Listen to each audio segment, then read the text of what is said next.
নাটক, cinema, Telefilm, web series, কি বলবেন? কি একটা ম্যাচ! মানে স্নায়ু চাপ বাড়তে বাড়তে যে কোথায় পৌঁছে গিয়েছিল। এবং কিছুদিন আগে ওয়েস্ট ইন্ডিজের বিপক্ষে বাংলাদেশ একটা সুপার ওভার হেরেছে। মনে হচ্ছিল যে এবারও ইন্ডিয়ার বিপক্ষে এই সেমিফাইনালে বাংলাদেশের দল সুপার ওভারে হেরে বসে কিনা, কিন্তু না। রিপন মন্ডল নামের একজন ক্রিকেটার এই টিমে রয়েছে এবং সে সিদ্ধান্ত নিয়েছে যে যাই হোক আর নাই হোক সে দলকে ফাইনালে তুলবেই। এবং সুপার ওভারের প্রথম দু বলে 2 উইকেট তুলে নিল, যেখানে জিতেশ শর্মার উইকেট উপরে ফেলেছে। এরপরে আশুতোষকেও সে আসলে আউট করেছে, যার কারণে ইন্ডিয়া এ টিম সুপার ওভার কোনো রানই করতে পারেনি।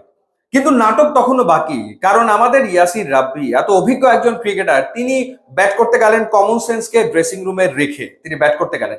দরকার মাত্র 1 রান, তখন তার মনে হলো যে না, কিসের ছক্কা মারবো, ছক্কা মেরে হিরো হব, আমার ছক্কাতে দল জিতবে। এবং সেই ছক্কা মারতে গিয়ে, সুয়াসকে ছক্কা মারতে গিয়ে তিনি তার উইকেটটা দিয়ে চলে এলেন এবং চাপটা আরো বাড়লো। এরপর ব্যাট করতে গেলেন আকবর, দ্বিতীয় বল। অর্থাৎ বাংলাদেশের 1 রান লাগে, প্রথম বলে তো ইয়াসির নাই হয়ে গেল, দ্বিতীয় বল ফেস করবেন ক্যাপ্টেন আকবর। তিনিও স্টাম্পিং এর শিকার হতে পারতেন, তবে সেটি ছিল লেগ সাইডে একটা হোয়াইট বল, যার কারণে বাংলাদেশ এই ম্যাচটা জিতেছে এবং বাংলাদেশ চলে গেছে ফাইনালে। এমার্জিং এশিয়া কাপ, যেটার নতুন নাম হয়েছে, এর আগে 2019 সালে বাংলাদেশ এই টুর্নামেন্টের ফাইনালে খেলেছিল এবং আফগানিস্তানের কাছে হেরেছিল। আরো একবার ফাইনালে উঠেছে।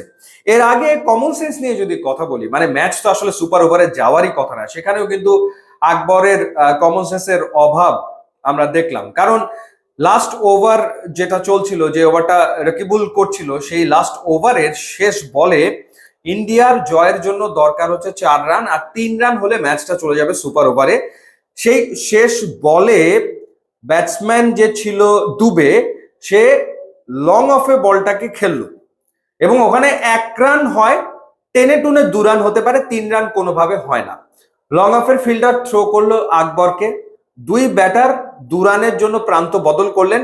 হঠাৎ করে আকবরের কি মনে হলো যে আচ্ছা, আউট করার চেষ্টা করি, কোনো দরকার নেই। তিনি উইকেট ভাঙার চেষ্টা করতে গেলেন এবং যার বদৌলতে আরো একটা রান দুবে পেয়ে গেলেন, যার কারণে ম্যাচ টাই হয়ে গেল এবং যার কারণে ম্যাচ চলে গেল সুপার ওভারে। সুপার ওভারে তো যাওয়ারই আসলে কথা না, ওখানেই বাংলাদেশের ম্যাচ জিতে যাওয়ার কথা। কিন্তু যাই হোক, শেষমেশ ভাগ্য সহায় হয়েছে বলে বাংলাদেশ ফাইনালে খেলেছে।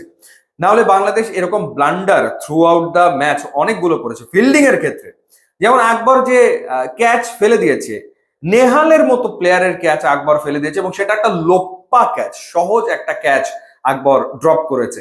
এরপরে ইয়াসির রাবি জিতেশের ক্যাচ ফেলেছে, মাইদুল ইসলাম অঙ্কন ক্যাচ ড্রপ করেছে। তারপরে জিসান আলম লং অফে ফিল্ডিং করছিল, রাকিবের বলে শুধুমাত্র ক্যাচ ড্রপ করেনি, ওটা 4 বানিয়েছে। মানে শুধু ক্যাচ ড্রপ করেই ক্ষান্ত থাকেনি, সে ওটাকে 4 বানিয়েছে। মানে এত এত ব্লান্ডার ছিল আজকে বাংলাদেশের ফিল্ডিং এর সময়। যাই হোক, রিপন মন্ডলের কথা বলছিলাম, বাংলাদেশ ম্যাচ জিতেছে। সুপার ওভারে তো রিপন মন্ডল পরপর 2 বলে 2 উইকেট নিয়েছে। তার আগে মূল ম্যাচের যে 19তম ওভারটা রিপন মন্ডল করেছে, সেই ওভারে সে যে 5 রান দিয়েছে এবং একটা উইকেট নিয়েছে, ওখানেই আসলে বাংলাদেশ ম্যাচের লাগামটা নিজেদের দিকে নিতে সক্ষম হয়। এর আগে যদি ব্যাটিং এর কথা বলি, বাংলাদেশের ব্যাটিং এর ক্ষেত্রে 19 আর 20 ওভারে, 2 ওভারে বাংলাদেশ 50 রান তুলেছে, যেখানে মেহরব ব্যাট করছিল এবং মেহরব 1 ওভারে 4টা 6 মেরেছে, একটা 4 মেরেছে, 28 রান করেছে। এবং বোলার ছিল নমন ধীর, তার 1 ওভারে 28 রান করেছে এবং পরের বার ইয়াসির রাব্বি বেশ কয়েকটা 4 মেরেছে 20th ওভার যেটা ছিল। সো মেহরব 18 বলে 48 রান করে অপরাজিত থেকে গেছে, 6টা ছক্কা সে হাঁকিয়েছে। দারুণ ব্যাটিং, এবং নোমান ধীরকে যেভাবে রিভার্স হিটে 2টা ছক্কা মেরেছে দেখার মতো ছিল, অসাধারণ ছিল। 6টা ছক্কা সে মেরেছে। হাবিবুর রহমান সোহান হংকং এর বিপক্ষে তার একটা সেঞ্চুরি আমরা দেখেছি এই ম্যাচেও, 46 বলে 65 রানের ইনিংস, 3টা 4 5টা ছক্কা সেও হাঁকিয়েছে। সো এই দুটো ইনিংসের উপর বেস করে বাংলাদেশ 194 করে 6 উইকেটে, হাবিবুরের 65 এবং মেহরবের 48 রান, আর শেষ দিকে ইয়াসির আলী করেছে 9 বলে 17 রান। জিসান আলম 14 বলে 26 রান করেছে, 2-4 2-6, ভালো শুরু এনে দিয়েছিল দলকে।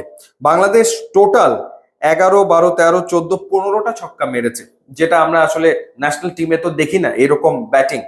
আর এই টিমটা ইন্ডিয়ার, সেটা কিন্তু আইপিএল এর স্টার প্যাক টিম। ওপেনিং করতে রয়েছে ভাইভাব সূর্যবংশী, অর্থাৎ রাজস্থান রয়্যালস এর ওপেনার, 15 বলে 38 করে ফেলেছে এই ইয়াংস্টার। প্রিয়াংশ আরিয়া পাঞ্জাবের ওপেনার, 23 বলে 44 রান করেছে, দুর্দান্ত একজন ব্যাটার। জিতেশ শর্মা আরসিবিতে রেগুলার খেলে থাকে, 23 বলে 33 রান করেছে। নেহাল ওয়াধেরা, তিনিও পাঞ্জাবের প্লেয়ার, 29 বলে 32 রান করেছে এবং বাংলাদেশ এই দলকে হারিয়েছে সেটা একটা বিরাট ব্যাপার, ডেফিনেটলি বিরাট ব্যাপার। বাংলাদেশ ফাইনালে উঠেছে এবং অনেক নাটক করে উঠেছে, মানে সহজভাবে ওঠেনি আর কি, নাটকীয়তার সবটুকু করে শেষমেশ বাংলাদেশ উঠেছে এই এশিয়া কাপের ফাইনালে। এখন কাপটা জিতলেই হয়। ইউটিউব এবং ইনস্টাগ্রাম লিঙ্ক আছে, আপনারা যোগ দিলে খুবই খুশি হবেন। Thanks for watching.